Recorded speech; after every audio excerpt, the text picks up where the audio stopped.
ভারতের উপর Donald Trump যখন ট্যারিফ লাগিয়েছিলেন তখন ভারত এবং চীনের সম্পর্কটা আগের থেকে একটু বেটার জায়গায় গেছিল এবং ভারতও ডিপ্লোম্যাটিক স্তরে বুঝিয়ে দিয়েছিল যে চীনের সঙ্গে এই মুহূর্তে কোনো বিরোধ তারা চাইছে না।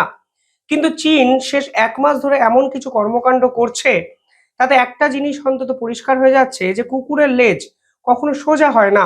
এই প্রবাদটা আমি এই জিওপলিটিক্যাল ভিডিওতে ব্যবহার করলাম বলে মাফ চাইছি, কিন্তু বিশ্বাস করুন, একটা ভালো সম্পর্ক রক্ষা করার দায় শুধুমাত্র ভারতের নয়। ডোনাল্ড ট্রাম্প বা আমেরিকার সঙ্গে ভারতের যে সম্পর্ক ছিল তা ডোনাল্ড ট্রাম্প একা হাতে কিন্তু নষ্ট করেছে। আজকে চীন যে ঘটনা ঘটালো তাতে একটা জিনিস পরিষ্কার হয়ে যায়, চীনও হয়তো ভারতের প্রভাব এবং প্রতিপত্তিটা কোনোভাবে মেনে নিতে পারছে না।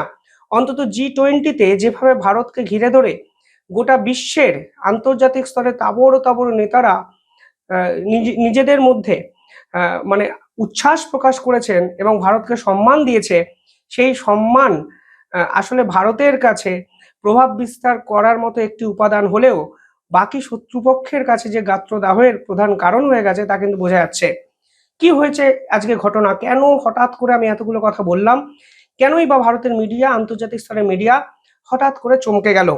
দেখুন, আজকে ভারতের এক নাগরিককে চীনের এয়ারপোর্টে, সাংহাই এয়ারপোর্টে রীতিমতো আটকে রাখা হলো এবং 18 ঘন্টা ধরে তাকে ইন্টারোগেট করা হলো, ইনভেস্টিগেশন করা হলো এবং বলা হলো আপনি চীনের নাগরিকত্ব নিয়ে নিন, কারণ আপনি অরুণাচলের বাসিন্দা।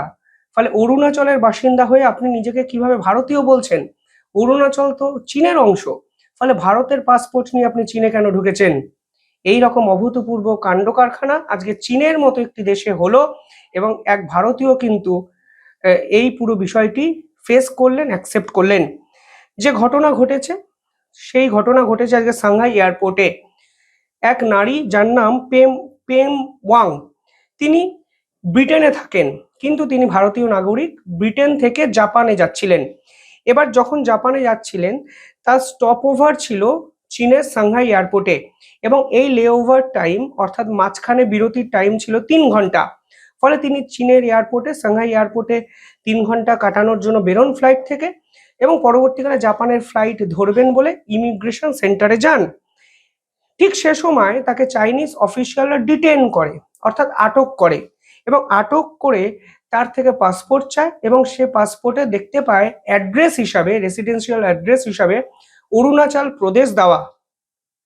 এই ঘটনা ঘটে 21 নভেম্বর এবং আজকে প্রেম ওয়াং নরেন্দ্র মোদীকে টুইট করে পরিষ্কারভাবে বলেছেন যে এর পাল্টা ভারত কি করবে এবং এই ধরনের হ্যাকেল কেন একজন ভারতীয়কে ইন্টারন্যাশনাল এক এয়ারপোর্টে, সাংহাই এয়ারপোর্ট অত্যন্ত গুরুত্বপূর্ণ এক এয়ারপোর্ট, সেখানে তাকে করা হবে।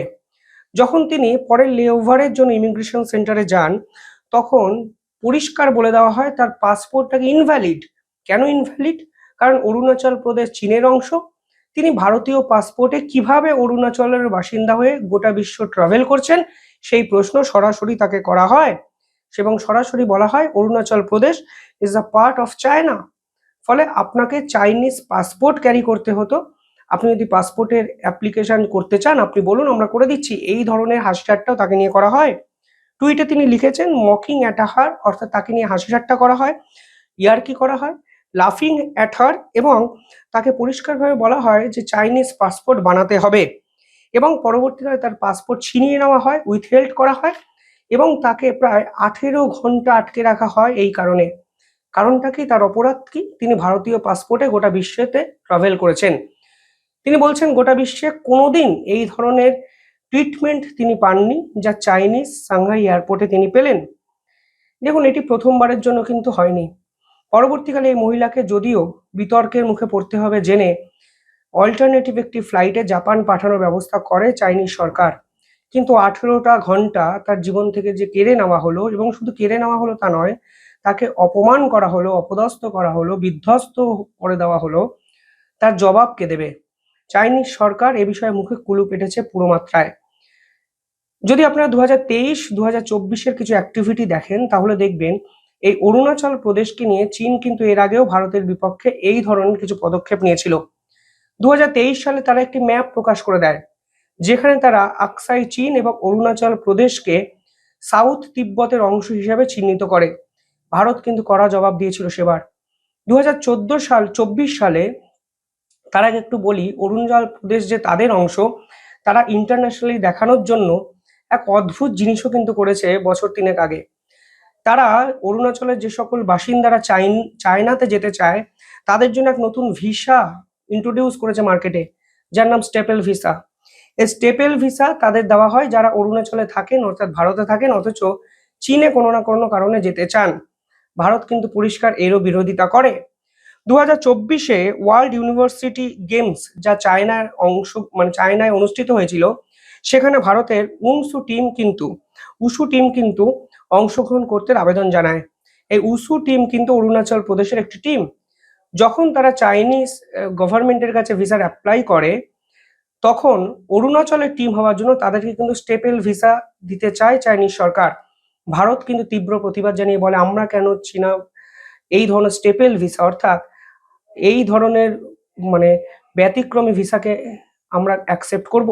আপনি নর্মাল ভারতীয়দের জন্য যে ভিসা দেন, আমাদের জন্য সেই ভিসা দিন। আমরা তো পাকিস্তান নই, আমরা তো সন্ত্রাসবাদী কোনো রাষ্ট্র নই, বা আমাদের বিপক্ষে কোনো সংগঠনে বা ইউনাইটেড নেশন জেনারেল অ্যাসেম্বলি থেকে সন্ত্রাসের অভিযোগ করেছে বলে আমরা জানি না, কিংবা হিউম্যান সিকিউরিটি কাউন্সিলে আমাদের বিপক্ষে কেউ অভিযোগ করেছে নাকি আমরা জানি না। ফলে আমাদের বিপক্ষে সোকল্ড কোনো টেরোরিজম অ্যাক্টিভিটির অভিযোগ নেই, অথচ আপনারা এই ধরনের স্টেপেল ভিসা দিয়ে আমাদেরকে আলাদা করে দিচ্ছেন কারণ আমরা অরুণাচলে থাকি।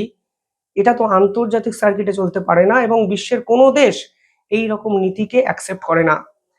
ভারত কিন্তু সেই টিমকে চীনে যেতে দেয়নি প্রতিবাদ স্বরূপ, এবং পরিষ্কার বলে দেওয়া হয় অরুণাচলবাসীকেও অ্যাজ এ ভারতীয় ট্রিট করতে হবে, এবং পরের বার থেকে বাকি যে ভারতীয় যে ভিসা পায়, চীন যেন সেই ভিসাই দেয়।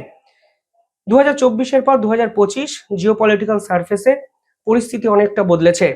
রাজনীতিতে পার্মানেন্ট শত্রু কিংবা পার্মানেন্ট মিত্র বলে কিছু হয় না, কিন্তু 2025 এসেও যখন এই ঘটনা রিপিটেশন হয়, তখন কোথাও না কোথাও আমরাও প্রশ্ন করতে বাধ্য হই, এই চীন আসলে চায়টা কি? সুযোগ বুঝে ভারতের সঙ্গে সম্পর্ক রক্ষা করা, ভারত সরকারের কাইন্ডনেসকে দুর্বলতা ভাবা, কিংবা দিনের পর দিন ভারতকে অস্থিতিকর করে তোলার জন্য পাকিস্তানের মতো সন্ত্রাসবাদী এক রাষ্ট্রকে অস্ত্র সরবরাহ করা, কিংবা এখন ভারতীয় নাগরিককে সাংহাই এয়ারপোর্টে হ্যাকেল করা, কোনোটার জন্যই কি ক্ষমা এই চীনকে করা যায়? কিছুদিন আগে ভারতের উত্তর পূর্ব দিক, অর্থাৎ লাদাখ, উত্তর পশ্চিম দিক, অরুণাচলের দিকে, দুদিকে ভারত কিন্তু অলরেডি স্যাটেলাইটে ধরে ফেলেছে চীন মিলিটারি বেস তৈরি করে নিয়েছে। এবং শুধু মিলিটারি বেস নয়, সেখানে এয়ারক্রাফট, ফাইটার জেট, সমস্ত কিছু মজুত করতে কিন্তু শুরু করে দিয়েছে। অর্থাৎ বন্ধুত্বের আড়ালে চীন কিন্তু ওই দুধ কলা দিয়ে কালসাপ পোষার মতো এক কালসাপ তৈরি হচ্ছে না তো? এই প্রশ্ন কিন্তু ফের একবার এই ঘটনা আন্তর্জাতিক সার্কিটে তুলে দিল। যাই হোক, কমেন্টে জানাবেন কিভাবে দেখছেন আপনারা পুরো বিষয়টি। দেখতে থাকুন দ্য ইন্ডিপেন্ডেন্ট নেটওয়ার্ক। ধন্যবাদ।